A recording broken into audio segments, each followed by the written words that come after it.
Good morning, good morning. You know what I'm saying? It's Red Ink, and I believe we all leave our mark on everybody that we meet. Mine just happens to be in Red Ink. With that being said, welcome to your tat session. If you are returning, thank you for coming. And if you're new, I'm glad to have you.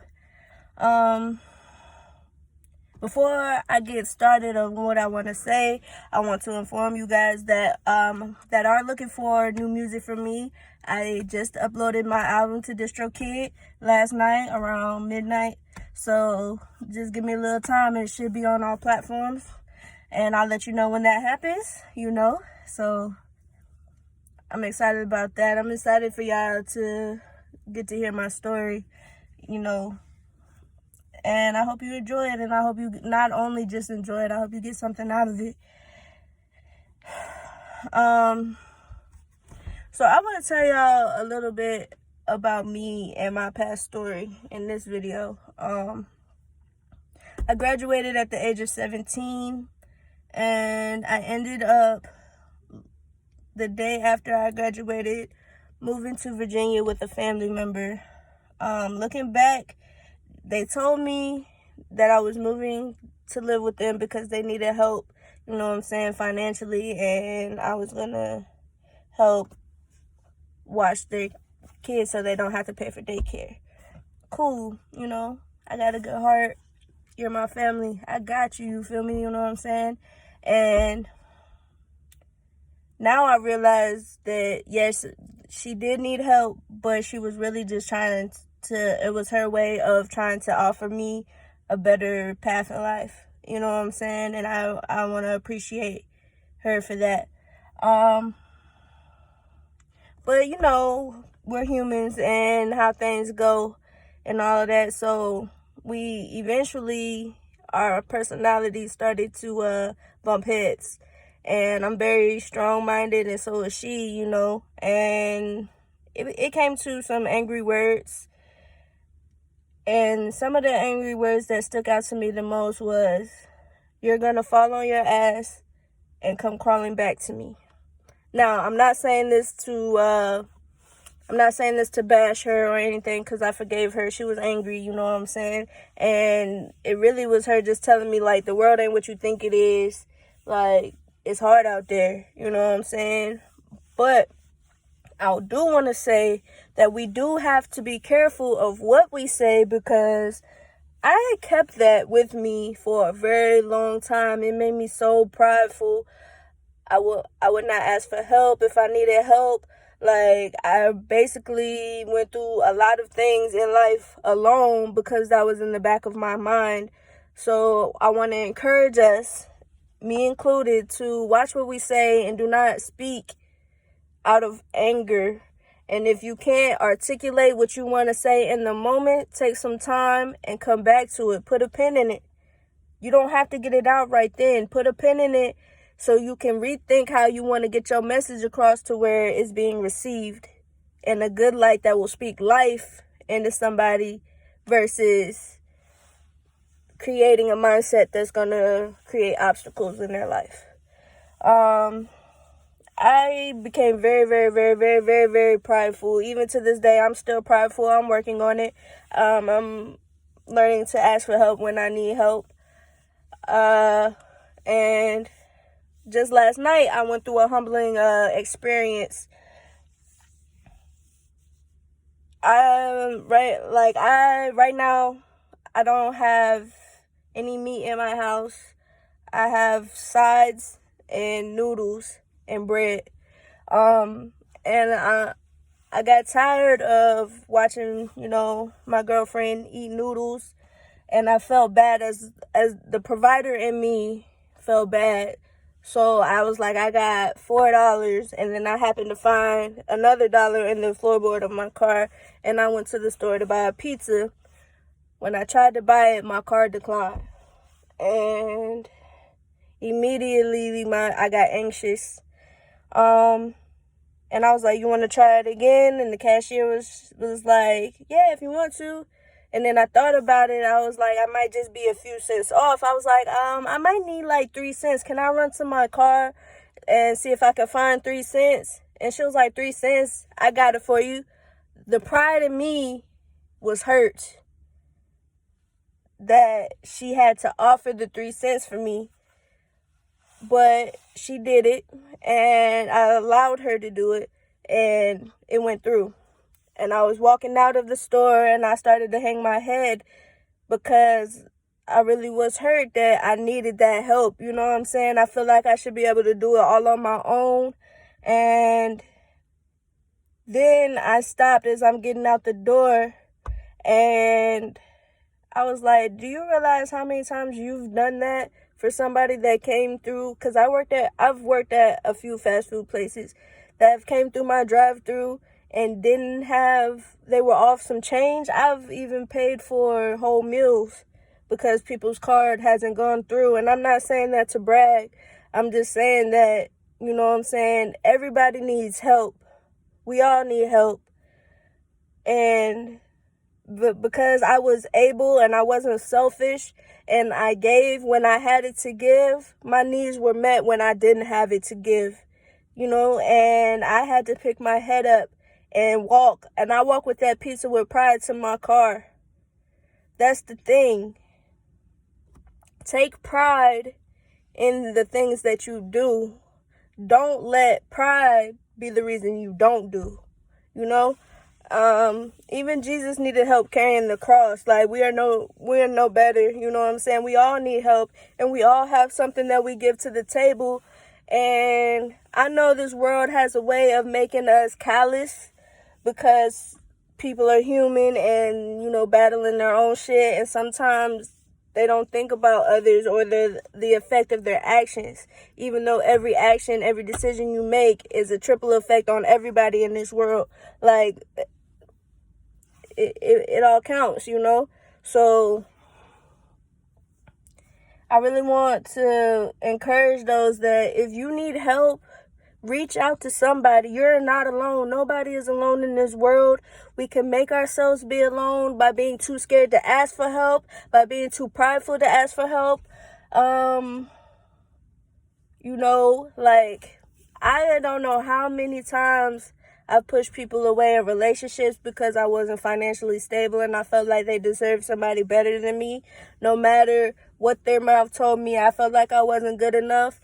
You have to really be nice to yourself. Like, you're human, bro. Like, come on. Like, everybody go through shit, you know? And we gotta stop beating people up for, like, kicking a dog when it's down. You know what I'm saying? You gotta start building people up when they're down, because life is like a seesaw. You go up, you go down. Like, and if you laugh at everybody on the way up, you ain't got nobody to fall back on the way down. So you really got to be careful of your actions, you know. And that's really it. You got to check your pride at the door. You know what I'm saying? Check yourself at the door, for real. Just check yourself. Like, really do some retrospection. Like, take a look inside and see how your actions, if you don't like how your life is going on the outside, take a look on the inside and see what is it that is creating this reality for you, you know? And not saying that makes you a bad person, like, because it could be something as simple as having too much pride to ask for help. You're suffering because you have too much pride to ask for help. You know what I'm saying? So, like, I'm not saying for you to beat yourself up. I'm saying for you to sit with your flaws so that you can, so that you know what they are and you can catch them when you find yourself doing them. And that's how you become a better person, you know? So, yeah. If anybody, I want to extend myself. If anybody needs help and I can help, I'm always going to do it. I don't care. I'm going to do it. And if I can't help, I have no problem telling you I can't help you. I don't have it. You know, and that's the thing. You have to set your boundaries and don't feel bad when you can't do. You just can't do. You know, so all my creatives out there, get with somebody else that's like-minded, because it's is the year of the vision, and I'm sure, y'all done heard that before, but it really is. It's not the year to chase somebody else's dreams. It's the year to make yours happen. And how are you going to do that? By being with like-minded people that are going to push you to your limits. What you bring to the table mixed with somebody else bring to the table. You got a whole fucking potluck. Excuse my language. I do cuss. I'm sorry. But you got a whole potluck. You feel me? Versus if you only had your chicken. Now you eating this chicken. You know what I'm saying? But if you would have opened yourself to a homeboy over here with the green beans, you got Sister Shirley over there with the mac and cheese, you feel me? You got a whole meal. So just reach out, and I'm gonna do my part. When I learn something, I'm gonna try to get it to y'all. You feel me? I want to say, all my artists that don't have a big bag to put behind yourself, there is so many ways for you to still be creative without paying somebody to help you do what you're trying to do. You just have to take the time and learn to do what you want to do. I've recorded songs with my homegirl on a laptop and a pair of headphones. No mic, no nothing.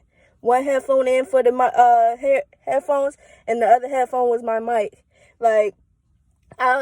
I pride myself on the fact that I could take little to nothing and make something out of it. You have to do that. If you do what you can until you can do what you want.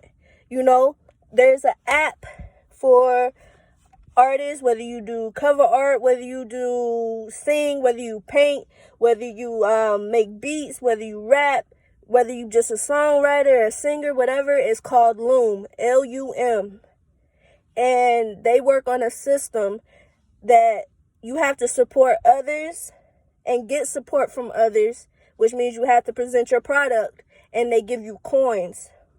You get coins for listening to other people's music. You get coins for just tapping into the app each day. You get coins for supporting other people's music. And there are artists up there. There are producers that make original beats strictly using the coin system. So not having money is not an excuse. You just have to find the outlet that you can use and use it. There's tools out there to help you. Another app is TULLY. It is an app that you could put your beats in there, and on the same screen where you play the beat from, it has a notepad. Not only does it have a notepad, it has, if you get stuck on a word, you can put the word in there and it will give you words that rhyme with that word. Some say it's cheating. I say it's using what you got to get what you want. And you can also record your lyrics through the beat at the same time on the same screen, so you can practice. If you want to take it and go to the studio later, it's good to have that practice. TULLY. Look into it, Take advantage of the voice recorder on your phone. If you rap, If you're an artist like me, lyrics come to me and when they shouldn't. I got written up at work for writing lyrics, and it's I'm sorry, I can't help it. My brain just works this way. I'm bored, and I'm going to create something. So, use your voice recorder, your notepad. Learn to put pins in things. Just because you don't finish it, don't mean you don't never revisit it. Put a pin in it, write it down. And as you experience life, you will get inspiration to go back and finish the product. You know what I'm saying? And realize you are the product. If you are a creative, you are the product, and do not sell yourself short. Do not try to hit nobody over the head. You want your customers to come back. It's a learning process, though. It's a whole lot of trial and error. I'm not going to talk you guys' head off. This video getting a little long, but, I just wanted to share that to you. So I think that, the main message for this is check yourself at the door and don't be too prideful to ask for help. All right. Y'all have a good day. This concludes your chat session. If y'all want me to touch on any topics, and I am a human being with my own opinion, you feel me? Nothing I say It's facts. You know what I'm saying? Like, it's just my opinion. It's just my perspective. I'm not forcing it on you. I'm just offering it just in case it can help you. So if you have any topics y'all want me to talk on, feel free to comment. You know, feel free to hit my inbox. I don't bite. You know, I don't bite. So, yeah. Y'all have a good day.